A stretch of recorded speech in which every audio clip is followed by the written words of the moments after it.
Hello students, welcome to the English classes for classes 11. I am Mrs. Sangeeta Saxena and today we will be going forward with the third part of the chapter Discovering Tut. In the last part, we did till the part where we were told that the pharaoh Tut was buried along with food, wine and linen undergarments in his grave, and also that when the visitors came to visit the mummy and to visit his the place where he was buried, his cemetery, there what they were doing. So let's go forward. After months of carefully recording the pharaoh's funerary treasures, Carter began investigating his three nested coffins. Opening the first, he found a shroud adorned with garlands of willow and olive leaves, wild celery, lotus petals, and cornflowers.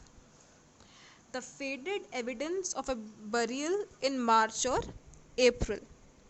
When he finally reached the mummy, though he ran into trouble, the ritual raisins had hardened, cementing Tut to the bottom of his solid gold coffin.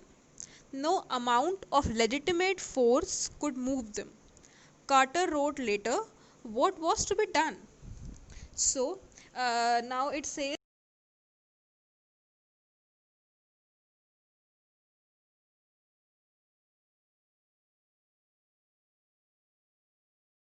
that were buried along with Tut for months, and then he began to investigate his three nested coffins. तो पहले तो quarter जो था उसने सारा का सारा जितना खजाना गड़ा हुआ था टट के साथ, उसने वो सारा का सारा खजाना पहले वो करा, उसका पूरा अकाउंट करा कि कितना है, क्या है, कैसे है।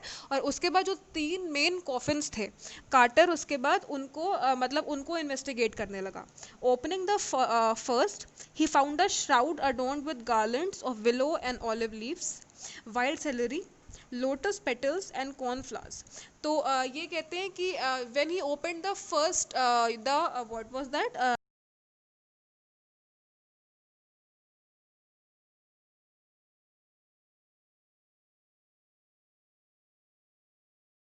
मतलब एक धुंधला सा ऐसा एविडेंस मिल रहा था कि जो फ्यूनरल हुआ था वो मार्च या अप्रैल के टाइम पे हुआ था। When he finally reached the mummy, though he ran into trouble. फिर कहते हैं कि जब उसको फाइनली मम्मी तक वो पहुंचा तो उस टाइम पे वो थोड़ा दिक्कत में पड़ गया था। ये क्यों था?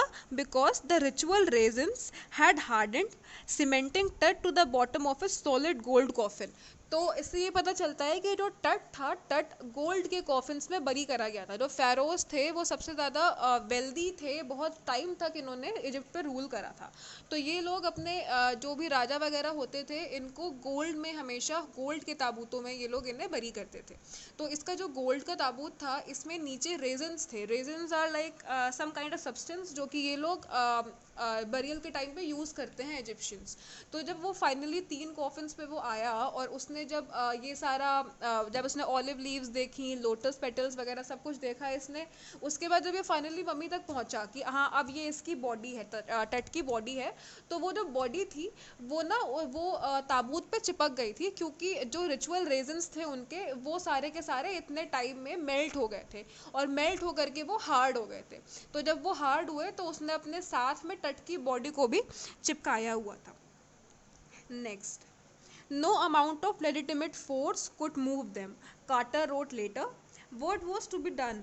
तो कार्टर अपनी डॉक्यूमेंट्रीज में बाद में लिखा उसने कि no amount of legitimate force, मतलब कोई भी ऐसा पॉसिबल जायज़ जो for legitimate is actually the word for जायज़।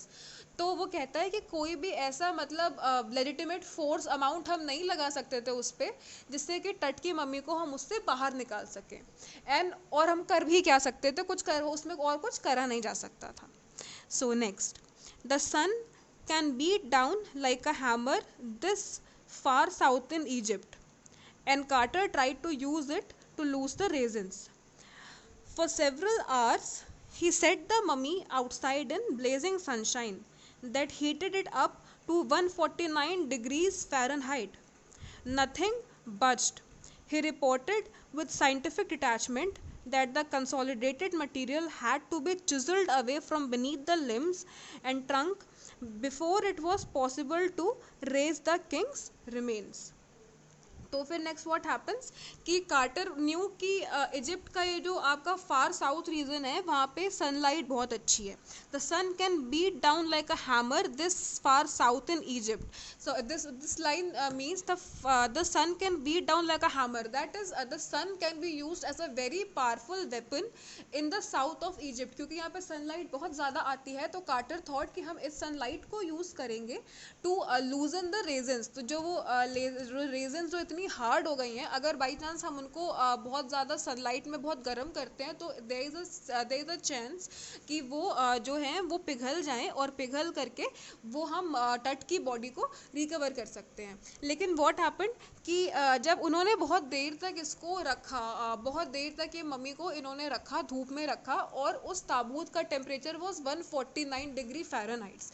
Now 149 degree Fahrenheits is a lot, like it's a bit greater than not a bit greater than but a lot greater than the human body temperature. तो वो काफ़ी गर्म हो चुका था इस time पे. और ये कहता है कि इतना गर्म होने के बाद भी वो जो रेजिन थी it did not bulge at all. मतलब उसमें थोड़ा सा भी वो फूली बिल्कुल नहीं थी, मतलब वो बिल्कुल भी मेल्ट नहीं हुई थी. Next, he reported with scientific detachment that the consolidated material had to be chiseled away from beneath the limbs and trunk before it was possible to raise the king's remains. तो वो ये फिर अपने report में कहता है कि ये जो कंसोलिडेटेड मटेरियल है, जो कि मतलब ये जो रेजिन जो चिपका हुआ है, इसको हम लोग को चिजल अवे मतलब कि खोद के एक तरीके से, चिजल इज अ इंस्ट्रूमेंट, छेनी हथौड़ा है, तो उसको हम लोग को छेनी से मार मार करके हम लोग को निकालना पड़ेगा. एंड उसी के और वो ये काम होगा beneath his limbs and trunk. That means कि इसके लिम्स और हाथ और पैर, इसके हाथों पैरों के नीचे से हमको ये सब कुछ वो छेनी हथौड़े से मार मार करके निकालना पड़ेगा. तभी ये मतलब तभी ये पॉसिबल होगा कि हमें ये किंग के रिमेन्स वापस मिल पाए. So today we are told कि वो मम्मी किस कंडीशन में थी ताबूत के अंदर. Please students make note of this and in the next class we will be going forward with the next excerpt. That is all for today. Thank you.